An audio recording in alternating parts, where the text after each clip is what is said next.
শুভ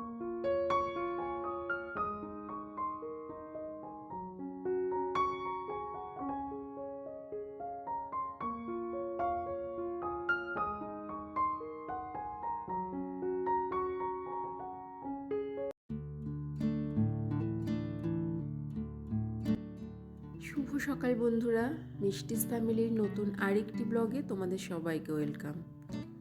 আশা করছি তোমরা সবাই ভালো আছো আর আমরাও বেশ আছি। আজ দিনটি হলো বৃহস্পতিবার আর ঘড়িতে এখন সময় হচ্ছে সকাল 7টা। আর এখন থেকেই আমি আমার আজকের দিনের ব্লগটি শুরু করছি। আমার সমস্ত বন্ধুদের আমার ব্লগের সঙ্গে থাকার জন্য অনুরোধ রইল। আজ 23শে জানুয়ারি নেতাজি সুভাষচন্দ্রর বার্থডে, ওই জন্য তো আজকে ছেলের স্কুল ছুটি, তাই সকালের দিকে না অতটা তাড়া ছিল না। অনেকটা সকালে তো ঘুম থেকে উঠতে হয়, যেদিন ওর স্কুল থাকে অনেক তাড়া থাকে, কিন্তু আজকে সকালের দিকে সেই ব্যস্ততাটা ছিল না, ওই জন্য ধীরে সুস্থে ঘুম থেকে ওঠার পরে এখন সকালের দিকে যে সমস্ত কাজকর্মগুলো থাকে সেগুলোই করতে শুরু করেছি। ঘুম থেকে উঠে ফ্রেশ হয়ে এখন সব ঘরে জানলা দরজাগুলো খুলে দেব, তারপরে ঠাকুর প্রণামটা সেরে অন্যান্য কাজগুলো সব করব। আজকে আমার তো ব্লগের টপিক তোমরা বুঝতেই পারছো। আজ আমি তোমাদের সঙ্গে আমার ডেলি রুটিন শেয়ার করব। হাউসওয়াইফ কথাটা এর মধ্যে দিয়ে, মানে কথাটা হয়তো অনেক ছোট, কিন্তু এর যে দায়িত্ব, এর যে কর্তব্য, প্রত্যেকটা হাউসওয়াইফ আমরা যারা আছি না তারাই একমাত্র বুঝতে পারে। দেখো, প্রত্যেকটা মানুষের সংসারের কাজকর্ম, কিছু কিছু কাজকর্ম হয়তো একই, যেমন ঘর গোছানো, বিছানা তোলা, ঘর ঝাড়ু দেওয়া, রান্না করা, বাচ্চা থাকলে বাচ্চার দেখাশোনা, সমস্ত কাজকর্ম আমাদের অনেক একই রকম থাকে আর কি। কিন্তু প্রত্যেকেরই না কাজের ধরনটা পুরোই আলাদা। যে যার সুবিধা মতো তার সংসারের কাজকর্মগুলো করে থাকে। আমিও সেটাই করি। সকালে ঘুম থেকে ওঠার পর যে কাজগুলো আমার আগে আগে করে নিলে সুবিধা হয় আমি সেগুলোই করি। আর কিছু কিছু জিনিস আছে যেগুলো মেনে চলতে হয়। যেমন আমাদের এই বাড়িতে না, মানে আমার শ্বশুর বাড়িতে সকালে ঘুম থেকে ওঠার পর বাসি বিছানা তুলে বাসি ঘর ঝাড়ু লাগিয়ে গিয়ে তারপরেই রান্নাঘরে ঢুকতে হয়, মানে রান্নাঘরের কাজকর্ম যেগুলো সেগুলো করতে হয়। তো আমরা সেইটাই মেনে চলি। আর যেদিন যেদিন তারা না থাকে সকালের দিকে রান্না বান্নার, সেদিন কি করি, ঘরের অন্য কাজগুলোও না করে নিই। মানে ধরো ঘর ঝাড়ু দিলাম, বিছানা গুছালাম, আর তারপরে আরও যে সমস্ত কাজগুলো থাকে টুকিটাকি আমার সেগুলো সেরে নিই, তারপরে গিয়েই রান্না বান্নার কাজে যাই।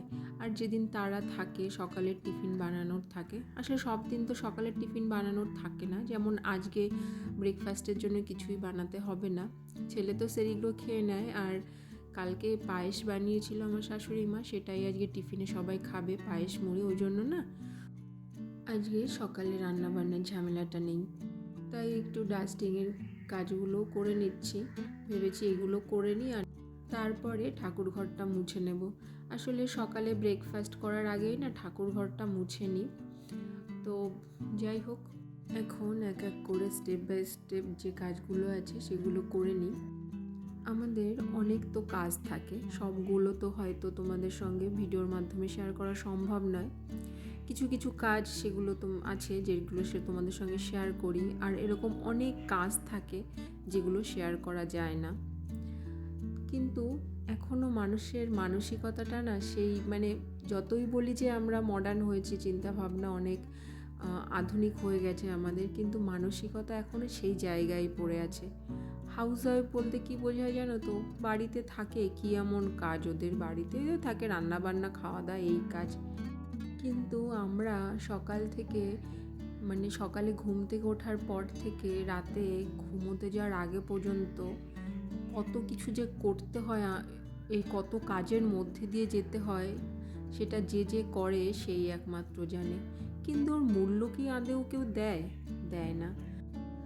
এখনও একজন ওয়ার্কিং ওম্যান, মানে যারা চাকরি করে, জব করে বাইরে, অবশ্যই তারা নিজের সংসারও সামলায়, চাকরিও করে, দুটো কাজই করে, অবশ্যই তাদের স্যালুট যে তারা এত কিছু একসঙ্গে করতে পারছে।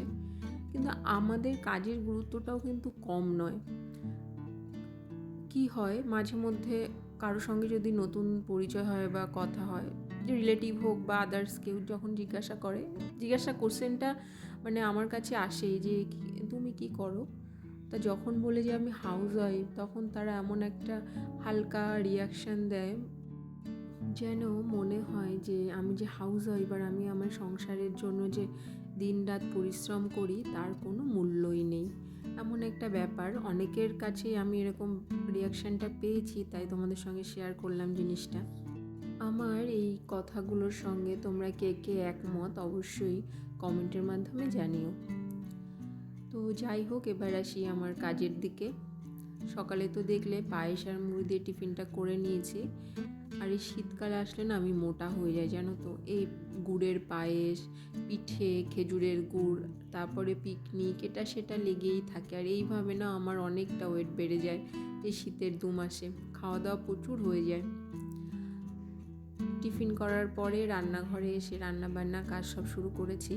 ভাত হয়ে গেছে আর আলু পেঁয়াজ কুচিয়ে রেখেছি, ওটা মেখেও রেখেছি, বড়া করব, ছেলের খুব পছন্দ। আর এই যে এখন দেখছো পালং শাক, এইটার ঘন্ট বানাবো চিংড়ি মাছ দিয়ে। আজকে না অন্য কোনো মাছ আনা হয়নি, শুধু চিংড়ি মাছই আনা হয়েছে।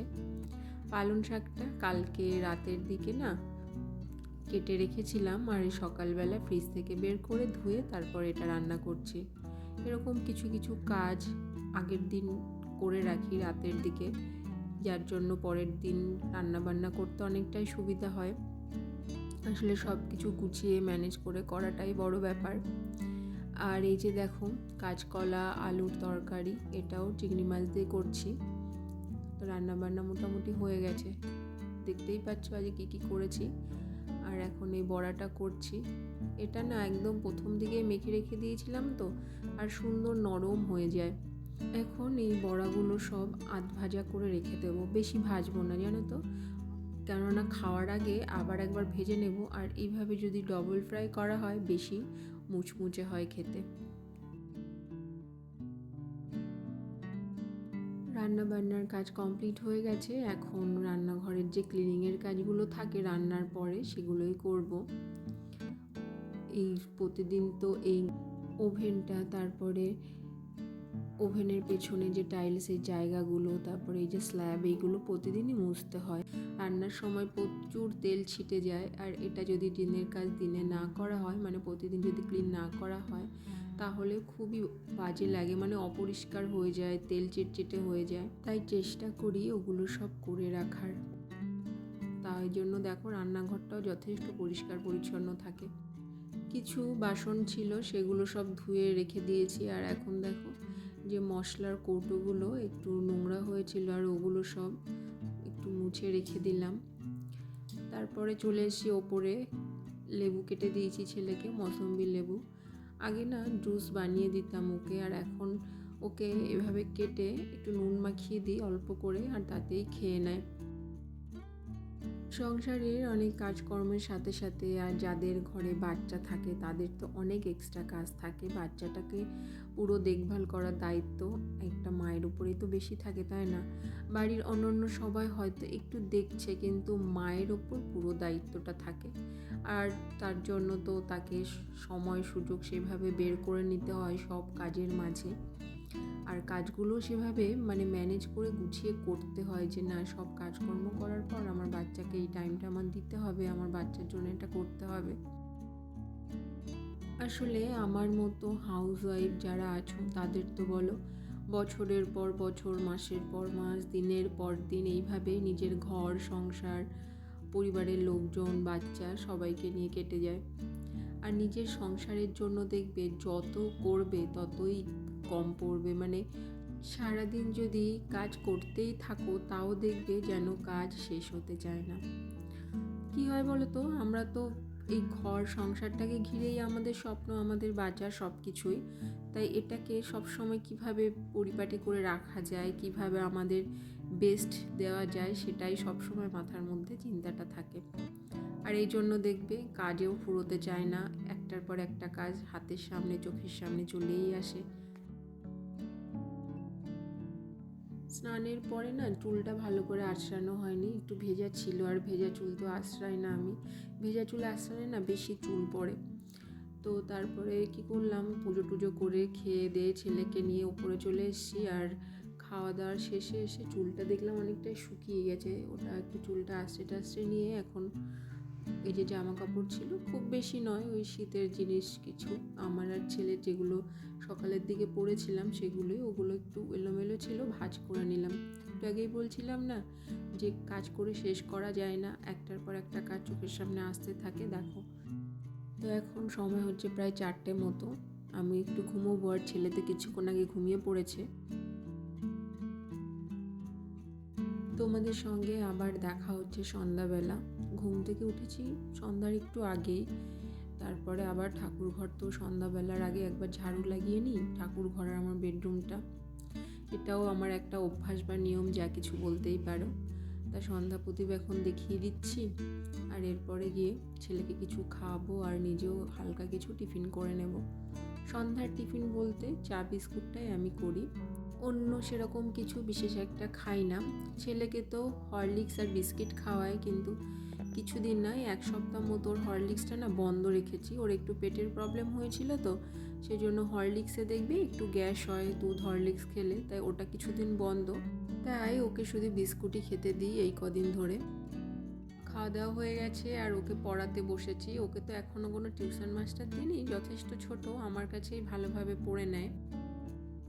আজ তো স্কুল ছুটি ছিল, কিন্তু কাল তো স্কুল আছে, আর সামনের মাসেই মানে ফেব্রুয়ারির 15-20 তারিখের মধ্যে ওর এক্সাম শুরু হয়ে যাবে, ওই জন্য এখন একটু পড়াশোনায় একটু চাপ দিতে হচ্ছে। ওকে পড়ানো হয়ে গেছে, আর এখন কাল যেহেতু স্কুল যাবে, তাই ওর ব্যাগপত্র, ওর ইউনিফর্ম সব কিছু গুছিয়ে একটা জায়গায় রেখে দেবো। নাহলে সকালবেলা না এতটা তাড়া থাকে যে নাজেহাল অবস্থা হয়ে যায়, তাই এই সমস্ত কাজগুলো রাতের বেলায় গুছিয়ে রেখে দিই। তো এখন চলে যাব রান্নাঘরে রাতের খাবার রেডি করতে। ভাতটা একবারেই করে নিই, ওই জন্য ভাত আছে, আর বাবা মা রুটি খায়, ওটা রাতের বেলা করতে হয়, আর অন্য কোনো তরকারি খুব একটা করা হয় না, হয় একটা ভাজা বা ডিম ভাজা, এগুলোই করে নিই রাতের বেলা। তো বন্ধুরা, আজকের মতো ভিডিওটি তোমাদের সঙ্গে আমি পর্যন্তই শেয়ার করছি। দেখা হবে তোমাদের সঙ্গে আবার নেক্সট ব্লগে। আশা করছি তোমাদের ভালো লেগেছে, আর তোমাদের যদি ভালো লাগে প্লিজ লাইক কমেন্ট অবশ্যই করো। আর যারা আমার চ্যানেলে নতুন আমার বন্ধু আছো, আমার চ্যানেলটা সাবস্ক্রাইব করে দিয়ে আমার পাশে থেকো। সবাই ভালো থেকো, সুস্থ থেকো, টাটা।